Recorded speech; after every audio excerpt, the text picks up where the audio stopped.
ممتاز بیگم کی طبیعت بہت بہتر ہو گئی تھی۔ اب وہ اٹھ کر چلنے پھرنے بھی لگی تھی۔ دن بھر کمرے میں ہی بند رہنے والی ممتاز بیگم اب خود چل کر ڈائننگ ٹیبل تک جاتی اور اپنے شوہر کے ساتھ ناشتہ بھی کرتی تھی۔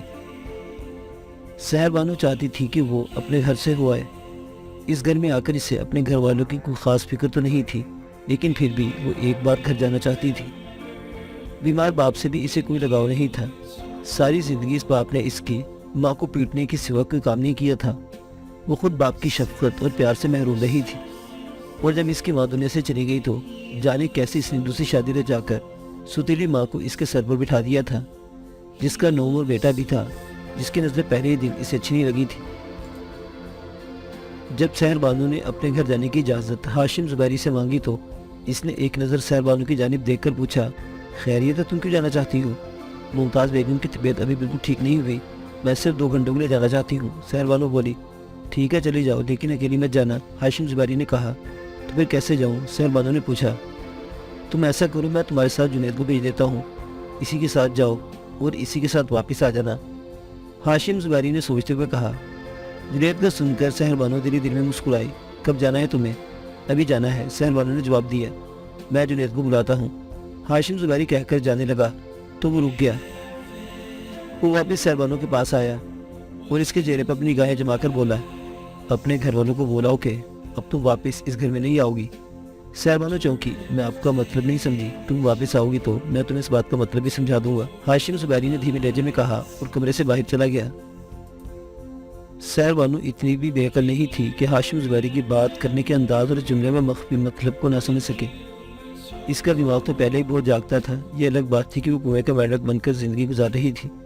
جس دن اس نے اس عالیشان بنگلے میں قدم رکھا تھا، اسی لمحے سے سوچ لیا تھا کہ اپنی زندگی کو خیر بات کہہ کر اس زندگی کو اپنانے کی کوشش کرے گی، خواہ اسے کیسی بھی قربانی دینی پڑے۔ بڑے لوگوں کی جگہ چون زندگی دیکھ کر اس کی سوچوں کے اندھیرے ڈوبے ہوئے طبق بھی روشن ہو گئے تھے۔ جنید ڈرائیونگ سیٹ پر براجمان تھا۔ سحر بانو جو ہی کار کے پاس پہنچی، جنید نے جلدی سے اندر بیٹھے بیٹھے کار کا پچھلا دروازہ کھول دیا۔ سحر بانو ایک لمحے کے لیے رکی اور کار کی پچھلی سیٹ پر بیٹھ گئی۔ جنید کو ہاشم زبیری نے یہ ہدایت کی تھی کہ وہ سحر بانو کو اپنے برابر بٹھانے کے بجائے پچھلی سیٹ پر بٹھا کر لے جائے۔ اس بات کا سحر بانو کو غصہ تو آیا، لیکن اس نے اظہار کرنے سے گریز ہی کیا تھا۔ کار جو ہی سڑک پر آئی اور ہاشم زبیری کا بنگلہ پیچھے رہ گیا تو سحر بانو ایک دم بولی، 1 منٹ کی گاڑی روکنا۔ جنید نے سڑک کے ایک طرف کار روک دی۔ سحر بانو کار سے باہر نکلی اور کار کا اگلا دروازہ کھول کر اس کے برابر بیٹھ گئی۔ اب چلو، تم آگے کیوں آئی ہو؟ جنید نے پوچھا۔ تم نے مجھے پیچھے کیوں بٹھایا تھا؟ سحر بانو نے الٹا سوال کیا۔ یہ سر کا حکم تھا، جنید نے بتایا۔ تم اس کے غلام ہو؟ یہ کیا تم نے سر سے لگائے رہتے ہو؟ سحر بانو نے منہ بنایا۔ اس کا شوخ پن آیا تھا۔ ہاں، میں ان کا غلام ہوں، جیسا وہ کہتے میں ویسا ہی کرتا ہوں، جنید نے جواب دیا۔ جب سے میں نے ہوش سنبھالا ہے انہیں سر ہی کہتا ہوں۔ غلام؟ سحر بانو کے ہونٹوں پر تمسکرانہ مسکراہٹ تھی۔ ٹھیک کہتے ہو، یہاں ہر کوئی کسی نہ کسی کا غلام ہے، کوئی عورت کا غلام، کوئی حسن کا غلام، کوئی پیسے کا غلام ہے، کوئی اپنی خواہشوں کا غلام ہے، کوئی اقتدار کا غلام ہے، کوئی اپنے غرور اور تکبر کا غلام ہے، تو کوئی محبت کا غلام ہے اور کوئی نشے کا غلام ہے۔ ہم سب کسی نہ کسی چیز کی غلامی کی زنجیر کے ساتھ بندھے ہوئے ہیں۔ تم کس چیز کے غلام ہو؟ جنید نے کار چلاتے ہوئے پوچھا۔ میں اپنی خواہشوں کی غلام ہوں، سحر بانو نے متانت سے جواب دیا۔ میں پوچھ سکتا ہوں کہ تمہاری خواہشیں کیا ہیں؟ جنید مسکرایا۔ سحر بانو نے پیار بھری نگاہوں سے اس کے طرف دیکھا اور بولی، یہ خواہش تو یہ ہے کہ تم میرے ہو جاؤ۔ سحر بانو کا جواب سن کر جنید نے خاموشی اختیار کر لی اور چپ چاپ کار چلاتا رہا۔ سحر بانو کے لیے بھی اس کا دل دھڑکنے لگا تھا، لیکن وہ اس کا اظہار نہیں کر سکتا تھا۔ شاید اس کی وجہ یہ تھی کہ جنید نے جب سے وہ سنبھالا تھا، اس کے آگے ہاشم زبیری کا حکم سب سے اہم تھا، اور چند ماہ قبل ہی ہاشم زبیری نے باتوں باتوں میں سے کہا تھا کہ تمہاری شادی بھی میں ہی کروں گا۔ کہاں کروں گا یہ مجھے پتا ہے، کس کے ساتھ دل مت لگا بیٹھنا، بعد میں تکلیف ہوگی۔ گویا ہاشم زبیری نے اپنے اس غلام سے محبت کرنے کا اختیار بھی چھین لیا تھا۔ جنید نہیں جانتا تھا، لیکن ہاشم زبیری بہت آگے کی سوچتا تھا۔ ہاشم زبیری کے نزدیک زندگی شطرنج کی بساط کی طرح ہوتی ہے۔ کامیاب وہی ہوتا ہے جو یہ جانتا کہ کون سا مہرہ کب اور کہاں استعمال کرنا ہے۔ جنید نام کے اس مہرے کو کس خانے میں کب اٹھا کر رکھنا ہے، یہ بات ہاشم زبیری سوچ چکا تھا۔ اس مہرے کو استعمال کرنے سے کس کو مات ہوگی، یہ بات بھی صرف ہاشم زبیری ہی کے علم میں تھی۔ تم چپ کیوں ہو گئے ہو؟ کچھ دیر خاموش رہنے کے بعد سحر بانو نے پوچھا۔ تم بھی سوچتے ہو گے؟ کہ مجھے ابھی اس بنگلے میں آئے دن ہی کتنے ہوئے ہیں اور میں نے کس بے باکی سے تم کہنا شروع کر دیا اور پھر اپنے دل کی بات بھی کہہ دی۔ سچی بات تو یہ ہے کہ میں اس چیز کی قائل ہوں کہ جس سے محبت ہو جائے پھر اس محبت کو چھپانے کا کوئی فائدہ نہیں۔ محبت کی پروان اس کا اظہار ہے اور خاموشی محبت کی موت بھی بن جاتی ہے۔ جو میرے دل میں آیا میں نے کہہ دیا۔ تم کو اچھا نہیں لگا؟ کس طرح مڑنا ہے؟ مجھے تمہارے مرنے کی طرف جانے والے راستے کا پتہ نہیں ہے، جنید نے اس بات کا جواب دینے کی بجائے سامنے دیکھتے ہوئے پوچھا۔ سحر بانو نے گھور کر اس کی طرف دیکھا اور پھر اس اپنے محلے کی طرف جانے والی سڑک کی سمجھانے لگی۔ کچھ دیر کے بعد گاڑی سحر بانو کے محلے کے باہر کھڑی تھی۔ سحر بانو نے اپنے گھر کا دروازہ بجایا تو کچھ ہی دیر کے بعد اس کی ستیلی ماں نے دروازہ کھولا اور سحر بانو کی طرف دیکھتے ہوئے تھپڑتے ہوئے بولی، آنے کا وقت مل گیا تمہیں؟ سحر بانو نے اندر قدم رکھ کر کہا، بڑا اکھڑا ہوا لہجہ ہے۔ اکھڑا ہوا لہجہ نہ ہو تو پھر کیا ہو؟ کتنے فون کیے، کتنے پیغام بھیجے، لیکن مجال ہے کہ تم نے پلٹ کر جواب دیا ہو۔ ہم نے بھی سوچا کہ ٹھیک ہے، اگر بیٹی نہیں آنا چاہتی تو نہ آئے، اور کتنا انتظار کرے، مرنے والا تو مر گیا ہے۔ سحر بانو چونکی، خون مر گیا ہے؟ خون مر گیا ہے؟ میں تمہارے باپ کی بات کر رہی ہوں۔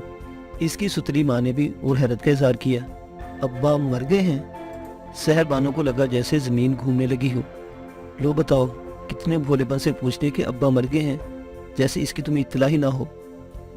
سحر بانو نے اپنے دونوں بازو پھیلا کر اس کی طرف تمسکر سے کہا، تم مجھ سے مذاق کر رہی ہو؟ یہ تمہاری لاپرواہی ہے، مجھے کسی نے اطلاع نہیں دی۔ سحر بانو اس کی طرف حیران کن نگاہوں سے دیکھ رہی تھی۔ اب یہ بات مت کہو کہ تمہیں کسی نے اطلاع نہیں دی۔ تمہارے جانے کے 2 گھنٹے بعد ہی وہ گھر آئے، نشے میں دھوت تھے۔ ڈاکٹر صاحب نے ان کو 1000 کے نوٹ جو دیے تھے جا کر خوب چڑھا لی، چھت پر گئے، وہ سیڑھیوں سے گر گئے۔ سحر بانو کی ستیلی ماں نے بتایا۔ سحر بانو اپنی ستیلی ماں کی طرف خیرہ نگاہوں سے دیکھے جا رہی تھی۔ اس کا رب کیسا بھی تھا، آخر وہ سحر بانو کا باپ تھا۔ اس کی آنکھوں سے آنسو بہنے لگے۔ اس کی ستیلی ماں اسے کیا کہتی رہی اس کی سمجھ میں نہیں آ رہا تھا۔ وہ سامنے والے کمرے میں چلی گئی اور ایک طرف بیٹھ کر رونے لگی۔ سحر بانو روتی رہی اور اس کی ماں کچھ نہ کچھ بولتی رہی۔ پھر اس کی ماں خود ہی چپ ہو گئی۔ سحر بانو نے بھی آنسو بہا لیے تھے۔ اس نے اپنا چہرہ صاف کیا اور بولی، مجھے کوئی اطلاع نہیں ملی۔ مجھے کل ڈاکٹر صاحب نے بس اتنا کہا تھا کہ میرے ابا کی طبیعت ٹھیک نہیں، میں ملا ہوں۔ آج آئی تو پتہ چلا کہ ابا تو میرے جاتے ہی دنیا سے چلے گئے تھے۔ خیر جو ہوا ہو گیا۔ اب میں سیدھی بات کروں، میں تمہاری سگی ماں تو ہوں نہیں۔ تمہارے باپ سے میرا نکاح ہوا اور میں اس گھر میں آئی، تم بھی جانتی ہو اور یہ محلہ بھی جانتا ہے کہ مجھے کوئی سکھ نہیں ملا۔ دیکھو سحر بانو، ہم دونوں کا جو رشتہ تھا تیرے ابا کی وجہ سے بنا تھا وہ ختم ہو چکا ہے۔ اب تم اپنی زندگی جیو اور ہمیں اپنی زندگی گزارنے دو۔ یہ اچھا ہے کہ ہم ایک دوسرے کے غلام بن کر جینے کے بجائے اپنی مرضی کی زندگی جئیں۔ سحر بانو کی ستیلی ماں نے 2 ٹوک بات ختم کر دی۔ سحر بانو نے جب اپنی ستیلی ماں کے تیور دیکھتے ہوئے اس کے دل کی بات سنی، اس نے کہا، ٹھیک ہے، مجھے بھی اس رشتے سے کوئی دلچسپی نہیں ہے۔ آپ کب جا رہی ہیں اس گھر سے؟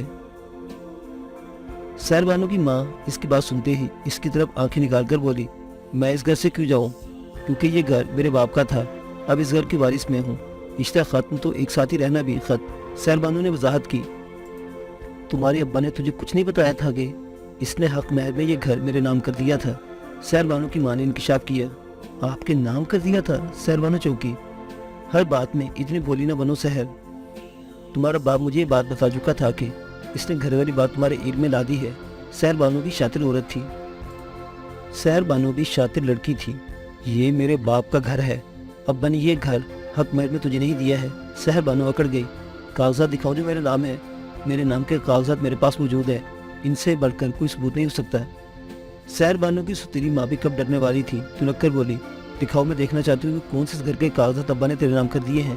میری عدت پوری ہو جائے تو پھر اس گھر کی ملکیت کے کاغذات بھی دکھا دوں گی۔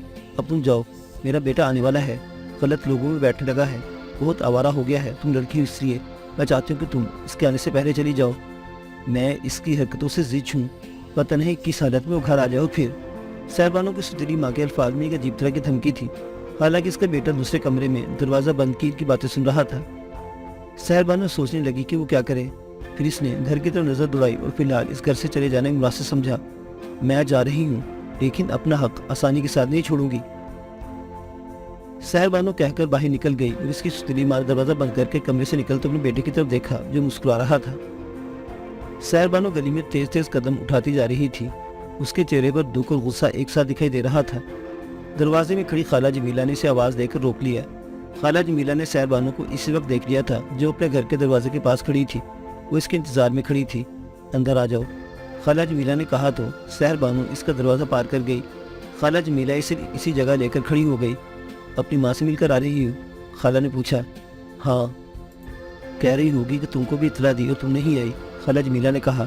ویسا ہی بول رہی تھی۔ سحر بانو نے نظریں جھکا لی تھی۔ بہت تیز عورت ہے، ساری گلی جانتی ہے لیکن چپ ہے۔ تیرے ابا کو اس کے بیٹے نے سیڑھیوں سے دھکا دیا تھا۔ ایک دم یہ بات منکشف کر کے خالہ جمیلہ نے سحر بانو کو چکا دیا۔ میرے ابا کو اس کے بیٹے نے سیڑھیوں سے دھکا دیا تھا؟ سحر بانو متحیر ہو گئی۔ ہاں ایسا ہی ہوا تھا، خالہ جمیلہ نے اس بات میں سر ہلایا۔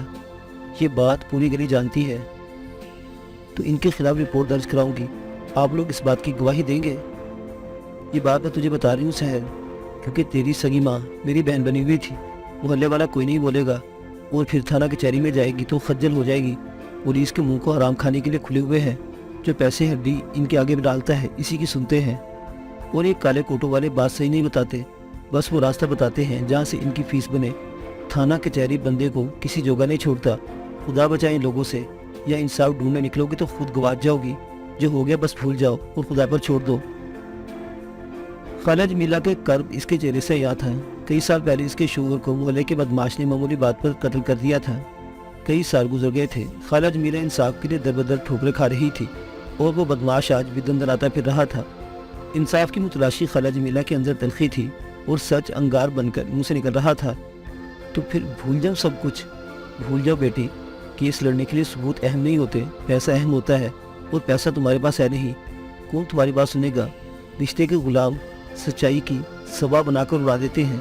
خالہ جمیلہ کے اندر تلخی تھی، اپنے شوہر کے انصاف کے لیے بھاگ دوڑ میں جو زخم اسے ملے تھے، ان زخموں کا خون ابھی تک رس رہا تھا۔ سحر بانو اور بھی رنجیدہ ہو گئی۔ اس نے سوچا کہ اس کے پاس واقعی پیسہ نہیں، پیسہ تو دنیا میں بہت بڑی طاقت اور ضرورت بن گیا ہے، وہ دنیا میں اکیلی ہو گئی تھی۔ میں چلتی ہوں، سحر بانو کہہ کر باہر نکل گئی۔ جو قدم تیز سے اٹھ رہے تھے وہ بے جان سے ہو گئے تھے۔ وہ گمسم جنید کی گاڑی کے پاس پہنچی اور کار کا پچھلا دروازہ کھول کر بیٹھ گئی۔ جنید نے اس کا افسردہ چہرہ دیکھا، اسے حیرت ہوئی کہ جو لڑکی اس کے برابر بیٹھ گئی تھی اور اس کی زبان خاموش نہیں ہوئی تھی، وہ اتنی چپ اور گمسم کیسے ہو گئی؟ جنید نے گاڑی سٹارٹ کر کے واپس جانے کے لیے گھما دی۔